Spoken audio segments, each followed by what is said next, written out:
मेरा कहना, मुस्लिम संगठनों ने क्यों नहीं वक्फ बोर्ड पर हंगामा किया? मुस्लिम संगठनों ने क्यों नहीं वक्फ की संपत्ति की रक्षा की? मुस्लिम संगठनों ने वक्फ के संपत्ति से आने वाले पैसे का गरीब मुसलमानों में क्यों नहीं इस्तेमाल किया? मुस्लिम संगठनों ने वक्फ बोर्ड की खाली जमीन, यूजलेस लैंड पर स्कूल, यूनिवर्सिटी, कॉलेज और अस्पताल क्यों नहीं खोला? हम सवाल इधर करते हैं, आप सवाल उधर घुमाते हैं। मोदी की नीयत सही नहीं है। अच्छा, क्या कर लोगे? प्रधानमंत्री है ना भाई, क्या कर लोगे?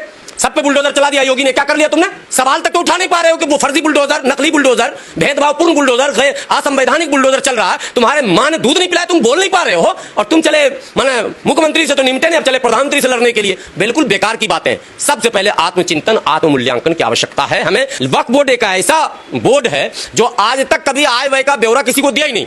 मैं चैलेंज कर रहा हूं आपके कैमरे पर, पूरे भारत में किसी मुसलमान को पकड़ के ये माइक लगाना, बोलना वक्फ बोर्ड ने एक साल में कितना कमाया बता दो। बड़े से बड़े दिग्गज लीडर जो अपने आप को कहते हैं मैं मुसलमानों का बड़ा नेता हूं, उनसे भी पूछ लेना, अगर बता दें तो मैं गुलामी करूंगा। किसी को कुछ नहीं पता, वक्फ बोर्ड के चेयरमैन को भी पता नहीं, बस एक ही चीज पता है, कौन सा टॉप 3 साइड 2 साइड प्लॉट है वक्फ बोर्ड का, उसको कैसे घोटाला करके दाएं बाएं किया जाए, बनिया को बेचा जाए, ब्राह्मण को बेचा जाए, सरकार के मंत्री और सांसद को बेचा जाए, ताकि बड़ी रकम लेकर अपना उल्लू सीधा किया जाए। और आपको यकीन नहीं होगा, वक्फ बोर्ड के अब तक जितने भी चेयरमैन भारत में हुए अलग अलग राज्यों में, आप उनकी संपत्ति का अगर ब्यौरा निकाल लोगे तो किसी का 100 गुना, किसी का 50 गुना संपत्ति बढ़ गया। कहाँ आसमान से टपका है? गुलाम सरवर भी तो रोड पे है, आप भी तो हो। हम लोग को क्यों नहीं पैसे आ रहे हैं भाई? हम लोग को तो बीड़ी सिगरेट चाय के पैसे नहीं मिलते। हम तो मोटरसाइकिल में तेल डलाने के लिए हम लोग सोचते हैं कि आज 100 रुपये का डलवाया चलेगा कि नहीं चलेगा। और आपके पास छू मंतर मशीन अलाउद्दीन का चिराग आ गया कि कल तो आप पैदल चल रहे थे और आज अचानक जो है 200 करोड़, बाप रे बाप, गिनने में लगेगा कई दिन, हमको बोलने में तो बोल देते हैं 2 मिनट में, 200 करोड़। अभी दिल्ली के चेयरमैन जो है मानतुल्लाह खान साहब, हमारे भाई, जरा इनकी संपत्ति जांचिए कितना बढ़ गया। तो सवाल न पूछे यार, मुसलमान हो, सच बोलने से डरोगे, सवाल न पूछोगे। अपने लोगों को बचाने में हम झूठ पर झूठ बोलते चले जाएं, और सरकार अगर कुछ लाए विधेयक तो हम विरोध करने लगे। इसलिए मैं चाहता हूं कि सरकार प्रस्ताव लाए, लेकिन सरकार के प्रस्ताव लाने से पहले मुस्लिम संगठनों को चाहिए था कि मसौदा खुद दे देता, लेकिन मसौदा हमने दिया ही नहीं। चिंतन नहीं हमारे पास, हम कभी अपने समाज के बारे में सोचते नहीं। अगर हम सोचते कि गुलाम सरवर यार वक्फ बोर्ड में बड़ी लूट हो रही, किसी ने बेचारे ने, हमारे बाप दादा परदादा को, हमारे पूर्वजों ने दान दिया था, ये सोचकर के गरीब मुसलमान बच्चे, यतीम, बेवा, उसका कुछ भला हो जाएगा। आपने किसी को आज तक किसी का भला नहीं किया, लूट हो रहा, यार एक प्लान बनाया जाए। कोई एक्शन प्लान, रोड मैप कुछ है ये नहीं है संगठन के पास। आईटीओ पे जमीयतुल उलमा हिंद का ऑफिस देखा आपने? वक्फ बोर्ड का है।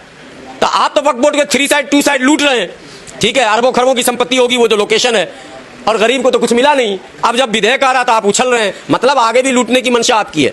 एक मेरे साथ जो घटना घटी मैं उसको भी शेयर कर दूं। प्रतापगढ़ जिला उत्तर प्रदेश में है, वहां एक मस्जिद है, उस मस्जिद का डिस्प्यूट आया मेरे पास कि भैया ऐसे ऐसे जो है डिस्प्यूट है मस्जिद में, और मुतवल्ली जो है जिसको होना चाहिए, यानी डॉक्यूमेंटल जो जिसको होना चाहिए वो मुतवल्ली ना होकर कोई दूसरा उस पर कब्जा किए हुआ। मैं उस फाइल को जब लेकर आगे बढ़ा, लखनऊ गया, तो पता यह चला कि जिस डेट में मुतवल्ली नियुक्त किया गया जिस व्यक्ति को, वो व्यक्ति उससे पहले मर चुका था।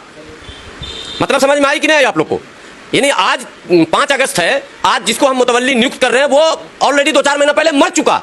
कितना बड़ा करप्शन है कि मरा हुआ आदमी भी मुतवल्ली, और जो वाकई उसका हकदार है, डॉक्यूमेंट जिसके पक्ष में है, वो सड़क पर घूम रहा। ये तो लूट और खसोट हो रहा वक्फ बोर्ड में। और जब सारा प्रक्रिया कोर्ट का पूरा कर लिया, फाइल चेयरमैन के पास आ गया, तो हमें ये खबर दी गई कि 1.5 लाख रुपया चेयरमैन साहब को चाहवा चढ़ाइएगा, आपके फेवर में कर देंगे। आप सोचिए कि गुलाम सरवर जैसे चेहरे को तो वहां दौड़ा दिया, 1.5 लाख मांग लिया, बाकियों का क्या हाल होता होगा। आरोप ये है ना कि सरकार की संपत्ति पे नजर है, जो वक्फ बोर्ड की लगाते रहिए आरोप। जब हमने गलत कर दिया, हमने अपने बेटे को सही नहीं पाला, वो चोर डकैत बन गया, तो अब तो भुगतेंगे ना हम। नजर हमेशा उल्टा आरोप, सरकार की नजर सही नहीं है। तुम्हारी जब तुम्हारा किरदार सही नहीं है, तुम्हारा कैरेक्टर सही नहीं है, तुम्हारा जो काम सही नहीं है, जब हम खुद ईमानदार नहीं है, तो सबके सोच पर और सबके नियत पर हम सवाल उठा क्या फायदा। हमें पता है योगी जी मुसलमानों के लिए अच्छा नहीं सोच सकते, हमें पता है मोदी जी अच्छा नहीं सोच सकते, मतलब क्या? अबे हम तो अच्छा सोच सकते थे अपने बच्चों के लिए, जब हमने नहीं सोचा तो हम दूसरों को क्यों बोले? इसलिए मैं बिल्कुल अलग ढंग से बात रखता हूं। मेरा कहना, मुस्लिम संगठनों ने क्यों नहीं वक्फ बोर्ड पर हंगामा किया? मुस्लिम संगठनों ने क्यों नहीं वक्फ की संपत्ति की रक्षा की? मुस्लिम संगठनों ने वक्फ के संपत्ति से आने वाले पैसे का गरीब मुसलमानों में क्यों नहीं इस्तेमाल किया? मुस्लिम संगठनों ने वक्फ बोर्ड की खाली जमीन, यूजलेस लैंड पर स्कूल, यूनिवर्सिटी, कॉलेज और अस्पताल क्यों नहीं खोला? हम सवाल इधर करते हैं, आप सवाल उधर घुमाते हैं। मोदी की नीयत सही नहीं है। अच्छा, क्या कर लोगे? प्रधानमंत्री है ना भाई, क्या कर लोगे?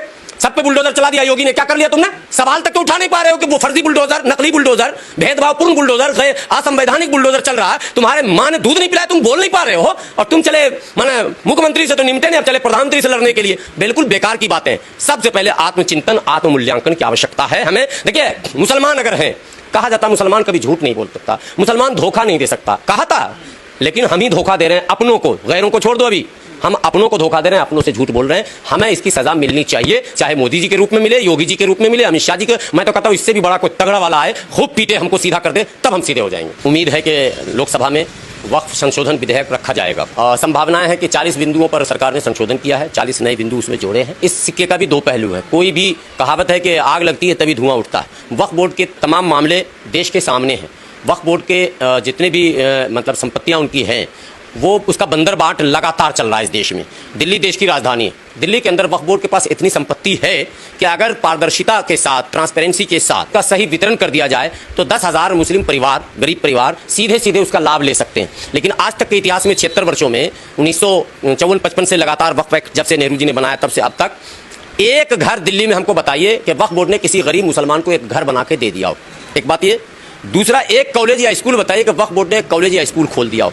एक ट्रेनिंग इंस्टीट्यूट बताइए, एक कोचिंग सेंटर बताइए, एक अस्पताल बताइए। क्या भला होता कि वक्फ बोर्ड एक बेहतरीन चैरिटी अस्पताल खोलता, धर्मार्थ बोर्ड लगाता, वक्फ बोर्ड द्वारा संचालित अस्पताल, और हजारों लोगों का इलाज होता, उसमें हिंदू मुसलमान सबका हो जाता, गरीबों का लिख दिया जाता, बीपीएल परिवार को देंगे, गरीब को देंगे, कार्ड दिखाओ और इलाज कराओ। मजा आता, मैसेज जाता, कोई विरोध नहीं करता। एक मैसेज ये भी जाता कि मुसलमानों ने दान किया, लाभ पूरा देश उठा रहा। न तो वो आप वो कर सके, न तो ये स्पेशली जो मुस्लिम बहुल क्षेत्र है, जैसे ओखला है, मुस्तफाबाद है, सीलमपुर है, कहीं है, आपने कहीं कोई अस्पताल स्कूल नहीं खोला। ये कितना हास्यास्पद है कि अरबों की संपत्ति आपके पास है, उसके बाद आप कुछ भी नहीं कर पा रहे। अब आखिरी बात सुनिए, हैरानी होगी। वक्फ बोर्ड में बहुत सारी मस्जिदें, मस्जिद के इमाम को तनख्वाह दिया जाता, 6-6 महीने 8-8 महीने तनख्वाह नहीं देते, और ये कहते हैं कि सरकार ग्रांट देगी तब तनख्वाह मिलेगा। सरकार आपको ग्रांट देगी, और जो वो टैक्स, जो किराया और जो पैसे वसूली हो रहे हैं वो कहां जा रहा? ना ऑडिट रिपोर्ट है, ना कोई सार्वजनिक, कभी एक बार भी आय और व्यय का ब्यौरा कभी वक्फ बोर्ड ने सार्वजनिक नहीं किया कि इतना आया और इतना हमने खर्च किया। भाई आया तो कहां से आया और गया तो कहां गया? हर मस्जिद कमेटी में, मदरसे कमेटी में ये सिस्टम है हमारे यहाँ कि महीने में या हफ्ते में आमदनी और खर्च का बोर्ड लग जाता। तमाम मस्जिदों में हमारे यहाँ सिस्टम है कि भाई इतना आमदनी हुआ, इतना खर्च हुआ, इतना बचा है या माइनस है या जो भी है वो